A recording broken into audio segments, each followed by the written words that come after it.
Includas Publishing. Join us for the 3rd annual Includas Book Party, Pages Under Investigation, 12 p.m. to 6 p.m. Pacific Time on social media, December 3rd, 2021. Includas Book Party, Pages Under Investigation, readers' favorite books with disability representation. Hello and welcome. It's GiannaMarie from Something Old, Something Debut, which is usually a book podcast, but today is a little video talking about great disability representation in books. First up, I have one of my all-time favorites, Magonia by Maria Devana Hadley. It is a YA contemporary fantasy, and we have 2 POV characters, both of whom are disability rep. One of our POV characters is a girl with a presumably terminal respiratory illness, and the other one is a boy with anxiety and a host of other neurodivergences that are not otherwise specified. And this book absolutely wrecks me every time I read it, because we have some really grounded disability rep in Jason of the neurodivergencies, and then we have a little bit of more fantastical disability rep in Azare, who, let's see how to say this, she's made sick by our air. So she has very realistic respiratory symptoms, but they're not the kind of respiratory illnesses that, humans in non-fantastical settings experience.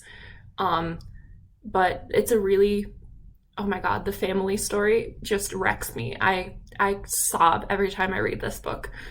And I'm not a one who sobs very easily. There's a really great friendship in this book. I think the characterization is really good. The prose is just devastating. I definitely became a longtime fan of Maria's when I first read this when it came out. So I would highly, highly recommend this book, but also I would recommend a box of tissues. Hey everyone, my name is Alaina Lavoie. I'm a program manager for We Need Diverse Books and a book reviewer for Booklist.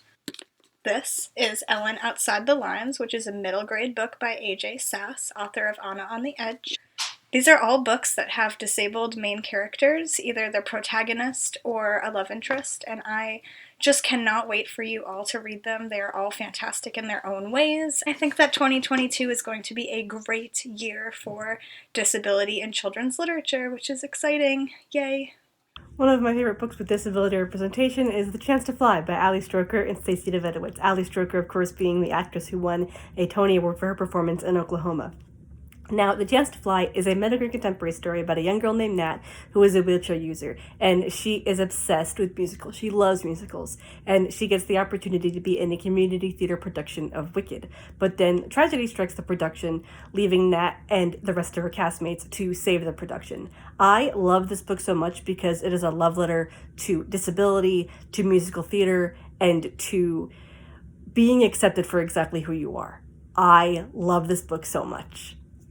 Some Kind of Happiness by Claire Legrand explores topics of mental health, namely depression and anxiety, through the story of a young girl named Finley Hart who learns to navigate her own emotions and health by embarking on a journey to save the magical make-believe world that ever would. I thought that this middle grade novel did a really good job of approaching the topic of mental health in a way that is understandable to children. I first read Hercules Happy by Ginny Rorby when I was in middle school. To this day, its messages about self-advocacy, kindness, and disability have stuck with me. The book follows 14-year-old Joey. She is deaf and relies on lip reading to get by. Despite having an interest in sign language, her mother, afraid of Joey standing out in all the wrong ways, forbids her from learning. An encounter with an elderly neighbor, Charlie, a child of deaf parents, and his chimpanzee, who he has taught to communicate through sign language, urges Joey to advocate for her needs.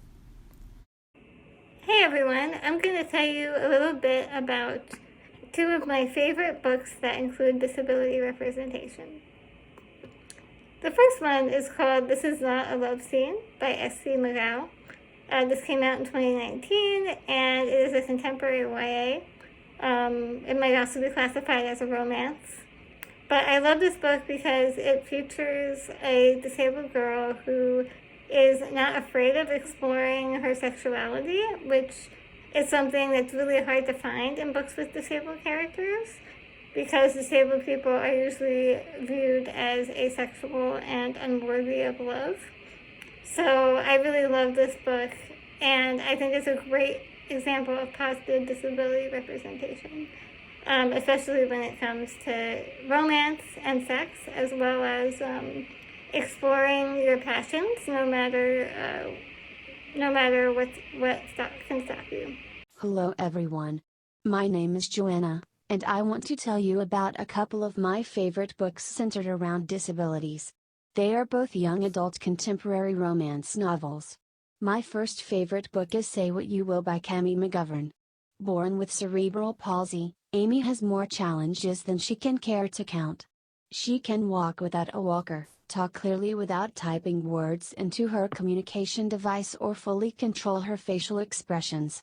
And while she hasn't exactly lived a life of seclusion, she's yearned to feel what it's like to be included and to have friends as her peers. In a last attempt to befriend her classmates before she heads off to college, she decides to solicit the help of student aides. Plagued by both his curiosity for Amy and his obsessive-compulsive disorder, Matthew signs up to be one of Amy's student aides. He is desperate for someone to help him get out of his own head. Funny enough, it is Amy who ends up helping him the most with his mental and emotional limitations. As they spend time together, their friendship blossoms into something that neither of them were prepared for. While Amy leads into her growing infatuation towards him, Matthew runs away from his emotions, fearful of hurting her, both emotionally and physically, and wrecking the truest friendship he has ever known. But as the novel unravels, both of them continue to become more connected, due to their innate emotional reliance on each other as they navigate the beginning chapters into adulthood. This book meant a lot to me when I first read it, because as someone who lives with an extremely apparent physical disability, it was the first time I had seen representation like that with someone who has similar challenges to me in a young adult novel. The book illustrates that disabled people are still worthy and capable of having romantic connections. Hi guys, my name is Nicole, and I wanted to tell you about two of my favorite books that feature disability representation. One is called Eliza and Her Monsters by Francesca Zappia. It's a YA book that follows Eliza Merck, who is the anonymous creator of a webcomic series. And Eliza, she has anxiety, and she feels more comfortable and safe in her online world rather than her real world as a high school student. Eventually, Eliza, she meets another student at her school. His name is Wallace, and he's a fan of her webcomic series, and they become friends. And I think that this book is a great representation of a character with anxiety, because as Wallace and Eliza become friends, Wallace helps Eliza meet new people who are fans of her webcomic series, and he also helps her have other new high school experiences that she felt her anxiety was holding her back from. But Wallace, he doesn't push her to be more outgoing. Instead, he embraces her in her anxiety, and he understands that having anxiety is a part of who Eliza is, and it isn't something that she has to overcome entirely. Hi, I'm Kaylee, and my favorite book with disability representation is Sick Kids in Love by Hannah Moskowitz. Sick Kids in Love follows two chronically ill teens as they fall in love, and I adore this book so much. Isabelle, the main character, has rheumatoid arthritis, and Sasha, the love interest, has Gaucher disease. This book is the book that made me realize this. This is what representation is supposed to feel like. I'd read books with disability representation before, books with disabled characters. I don't think I had ever read a book by a disabled author about disabled characters before. And it was just, I don't even know how to express how it felt to see myself represented in this way. I cried several times because of how much this book meant to me as I read it and as I recommended it to other people. Isabelle deals with imposter syndrome. She deals with not feeling as sick as Sasha. She deals with feeling like she should be able to do this and not wanting to ask for help from other people. She deals with ableism from the people that she loves, even if it's unintentional, and falling in love and feeling like you can't fall in love and you can't be a good girlfriend or boyfriend or partner if you are disabled and chronically ill. And this book means the absolute world to me. and I'm so glad that I read it. And it is by far my favorite book of all time. So my next up is Prairie Fire by E.K. Johnston, which is a YA contemporary fantasy. It is the sequel to the story of Owen, Dragon Slayer of Trondheim. At the end of Story of Owen, our main character, Siobhan, she suffered an injury during a life-saving act, because life-saving acts are kind of par for the course when you hang around dragon slayers, and Siobhan follows them around singing about their exploits as a bard. Prairie Fire is about her military service, because at the age of 18 she joins the Oil Watch as a bard. That is her actual job. I love it so much. And she's getting used to her new body and her new limits, because she's a musician, she's a composer, and she can't play a lot of the instruments that she used to be able to. So she's trying to find new ways to express herself and still do her work. And she's making new friends, and she's learning a lot about interdependency and care work, because people are helping her still express herself and do what she needs to do, and they're helping her in everyday tasks, and no one is disrespecting her. She's very well loved and taken care of, and there's a lot of accommodations made. And this is one of the only books that I've ever read that's not an issue book, that's about getting used to your new body once you've had a disabling accident. And she does not regret the life-saving act that she did. She considers it a semi-heroic beginning, and I am very inclined to agree. I love this book so much, and all of you should read all of E.K. Johnston's work. One of my favorite books with disability representation is The Bone Houses by Emily Lloyd Jones. This is a YA historical horror fantasy about this gravedigger named Rin, who wields an axe, and this map maker named Ellis, who has chronic pain. And together, they traverse across the country to uncover the mystery of these creatures called the Bone Houses. Now, the Bone Houses, essentially, without giving any sort of contextual spoilers, are anthropomorphized skeletons. And the disability representation in this book, with Ellis having chronic pain, just means so much to me, because his chronic pain is not shied away from. His chronic pain is a full, realized part of who he is, and that just means so much to me. I love the Bone Houses so much. The Tea Dragon Society by Kay O'Neill is one of my favorite graphic novels. The art is so lovely, and I love Kay O'Neill's inclusion of a wheelchair user named Eric. The story follows a young girl who is learning to take care of tea dragons from Eric's partner, Hezekiel. The love story between Eric and Hezekiel is really sweet, and I think it's important to show a disabled character in a happy long-term relationship. One of my favorite pieces of fiction is Always Human, a graphic novel by Ari North.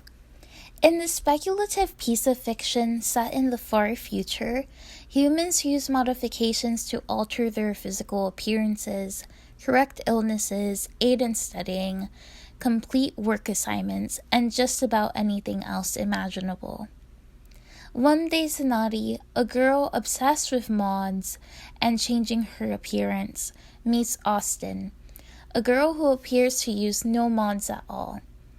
She later learns that Austin has Egan syndrome, an autoimmune disorder that makes her body reject modifications, among other things. The two soon begin to date. While the plot has a really slow build-up, it's full with candid conversations about disability, boundaries, and existing in non-accommodating societies. It also discusses the unintentional, ableist, and patronizing tone friends and families may sometimes take. While the relationship has ups and downs, I really like how Austin is quick to correct others that cause her discomfort. Early in the relationship, a misguided Sonati keeps calling Austin brave and inspiring for living with her disability. And I really enjoy how this type of language is corrected very early on.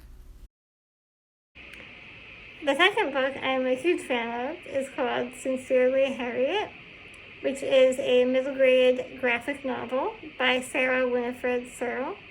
This also came out in 2019. And I love this book because it's about a girl with chronic illness, but her disability is barely ever mentioned.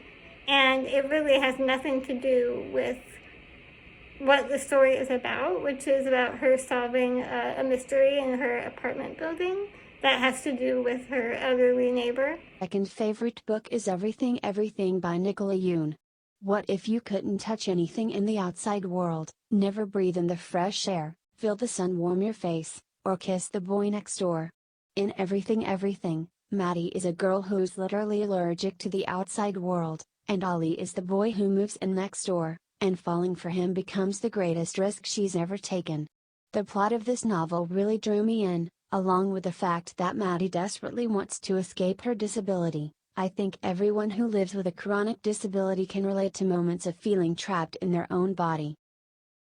The second book is called Off the Record by Camryn Garrett. It's another YA book that follows Josie Wright. She's a teen journalist, and she's working on writing a profile about an up-and-coming young actor. And along the way, she uncovers the story about a series of women who were harassed and assaulted by a famous movie director. So Josie, she also has anxiety, and throughout the book, her anxiety makes her overthink and have spiraling thoughts and makes her so nervous and feel sick to her stomach before her interviews.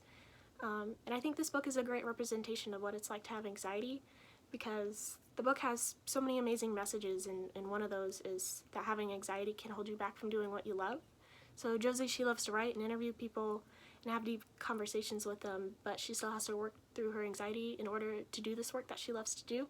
And I think this is an important message, because some people may think that anxiety only manifests when people have to do things that they don't like to do, like public speaking and things like that.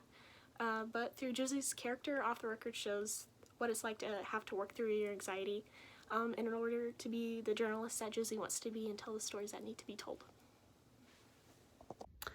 Hi, my name is Danielle Ailman, and one of my favorite books with disability rep that I've read recently is List of 10 by Holly Gomez, which follows the journey of a teenage boy with Tourette syndrome.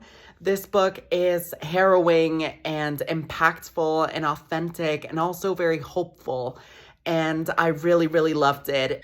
This book is actually a recommendation from me and Ron, my co-host. We've actually already featured it on the podcast because we loved it so much.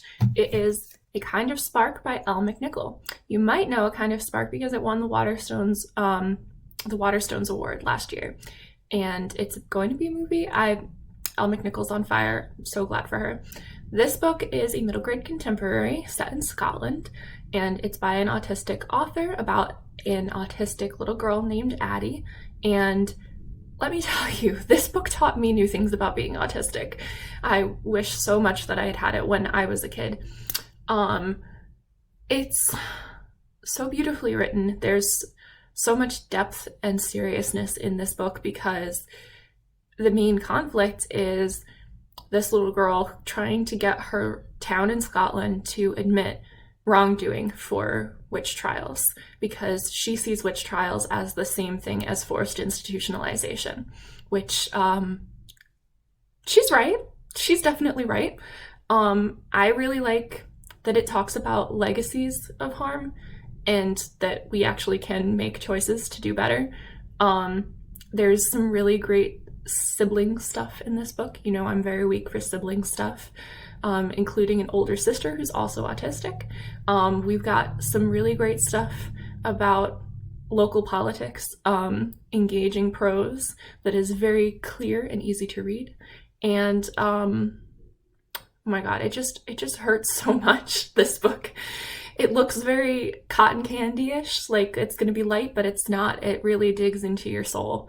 And I really think a lot of adults should read this to see what it is like to be an autistic person. Thank you for watching. You can visit Includas Press at includas.com.